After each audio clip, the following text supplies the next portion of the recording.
நேர்மைக்கும் மறு உருவம் என்று இருந்தால் இவரைப் போலத்தான் இருக்கும் என்று அந்த ஊரில் எல்லோரும் போற்றும்படி ஒருவர் வாழ்ந்து வந்தார். லஞ்சங்களை தலைவிரித்து ஆடும் ஒரு உயர்ந்த பதவியில் இருந்தபோதும் தன் உழைப்பு இல்லாமல் வருகின்ற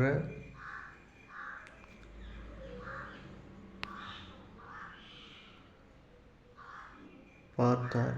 பணி ஓய்வு பெற்று தன் இறுதி காலத்திற்காக காத்து கொண்டிருக்கும் அவரை கடவுள் நம்பிக்கையும் கொஞ்சம் அதிகம் இருந்தது. அதைவிட சில நேரங்கள் கடவுள் மீது கோபமும் அதிகமாக இருந்தது. உங்கள் கீழே வேலை செய்பவர்கள் உங்களை விட பல மடங்கு வசதியாக இருக்கின்றார்கள். ஆனால் நீங்களோ நீதி நேர்மை என்று இப்படியே இருப்பதாக மகன் சண்டை போடும்போதும் எவ்வளவு நல்ல வேலையில் இருந்தும் பிழைக்க தெரியாத ஏமாளி என்று சுற்றார்கள் குற்றம் சொல்லும் போதும் இறைவனிடம் தன் இயலாமை கூறி கண் கலங்குவார். இவர் கண்ணீர் விடுவதை பார்த்து அவரின் முன்னால் தோன்றிய இறைவன், அப்பனே, உன்னுடைய மனக்கவலை என் மனதை உறுத்துகிறது. உன் கேள்வி என்னவென்று கேள், உனக்கு நான் பதில் தருகிறேன் என்று இறைவன் கேட்க, இறைவா, தப்பான வழிகளில் குறுக்கு வழிகளிலும் தங்களை வாழ்க்கையை வாழ்பவர்கள் நன்றாகத்தானே இருக்கின்றார்கள். இவர்களை பார்க்கும்போது நேர்மையாக வாழ நினைப்பவன் கூட இவர்களுக்கு ஒன்றும் செய்யாத கடவுள் நம்மை என்ன செய்ய போகிறார் என்று தவறான பாதைக்கு திரும்ப மாட்டார்களா? கெட்டவர்களை நீ ஏன் தண்டிக்க மாட்டுகிறாய் என்று தன் மன குமுறலை கொட்டி தீர்த்தார். நேர்மையாக வாழ நினைப்பவர்களை இவர்கள் ஒன்றும் செய்ய. இறைவன் இதை கேட்டு வெகு நேரமாக அமைதியாகவே இருந்தார். பின்னர் ஒரு முடிவுக்கு வந்தவராக, சரி, நீ நாளை ஊரின் எல்லையில் இருக்கும் காட்டிற்கு வா, உனக்கு நான் பதில் தருகிறேன் என்று கூறிவிட்டு அங்கிருந்து மாயமானார். மறுநாள் இவர்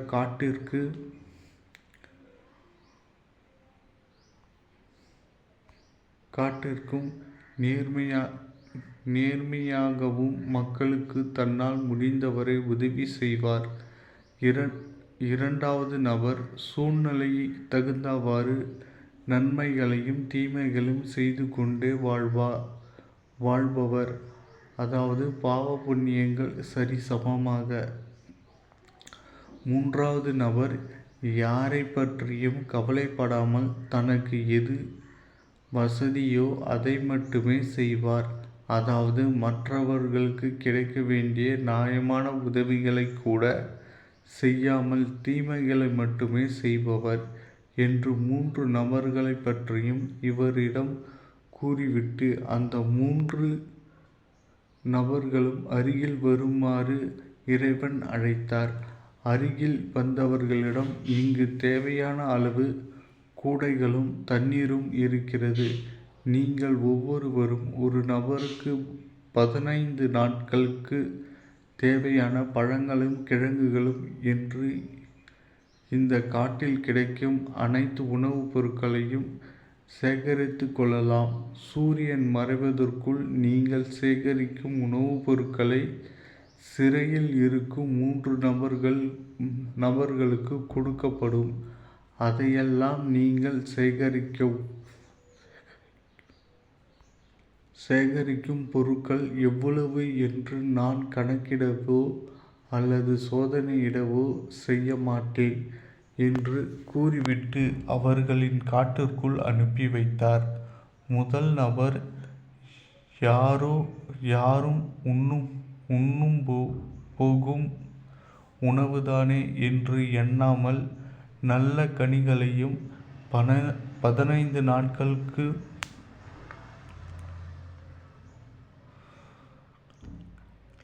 15 நாட்களுக்கு தங்கும் வகையில் பாதி காயாக இருக்கும் கனிகளையும் தேடி தேடி சேகரித்தான்.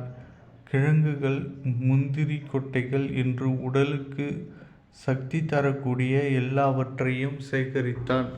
2வது நபர் இதை நாம் உண்ணப்போவதில்லை என்று பாதி பழங்களையும் கொஞ்சம் கிழங்குகளையும் சேகரித்தான். சேதமடைந்த எளிதாக கிடைக்கக்கூடிய உணவுகளை மட்டுமே அதிகமாக சேகரித்தான். 3வது நபரோ இறைவன் கூடையில் என்ன இருக்கிறது என்று சோதிக்க மாட்டாரே என்று மட்டும் நீங்கள் யாருங்கள் என்று கூறிவிட்டு மறைந்து விட்டார். முதல் நாளும் 2வது நாளும் அமைதியாக கடந்தது. அதுக்கடுத்த நாட்களில் 3வது நபர் அலறல் சத்தம் நாளுக்கு நாள் அதிகரித்து கொண்டே வந்தது. வசதியாகவே இருந்து பழகியவர் இப்பொழுது உண்ண உணவு இல்லாமல், குடிக்க நீர் இல்லாமல் கதறி துடித்தார். 2வது நபரோ 1 வாரம் எப்படியோ சமாளித்து விட்டார். அதன் பிறகு தன் சேகரித்த பழங்களில் உள்ள கொட்டைகளையும் அதன் பருப்புகளையும் உண்டு வந்தார்.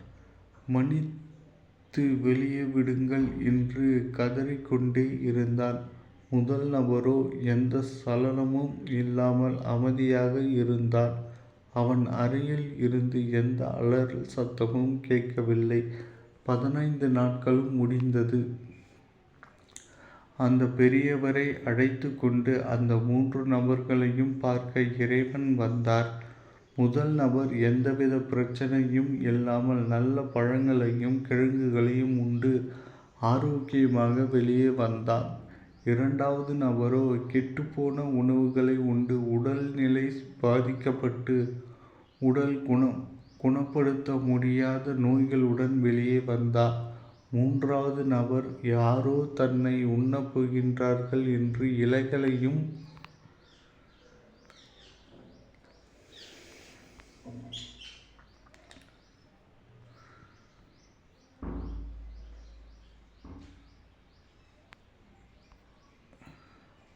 தண்டனைகளை அவன் அனுபவித்தே ஆக வேண்டும். அரசன் அன்றே கொல்வான், தெய்வம் நின்று கொல்லும். பாவம் செய்தவர்கள் நான் நிச்சயம் கொல்வேன். அதில் எந்த மாற்றமும் இருக்காது. ஆனால் அதற்கு சிறிது காலம் அவர்களுக்கு அவகாசம் கொடுப்பேனே தவிர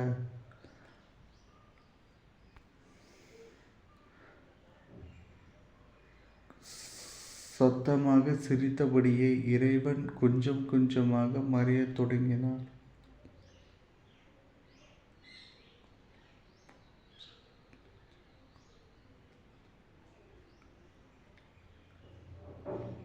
ஆனால் அதற்கு சிறிது காலம் அவர்களுக்கு அவகாசம் கொடுப்பேனே தவிர கொல்லுவது மட்டும் நிச்சயம் என்று சத்தமாக சிரித்தபடியே இறைவன்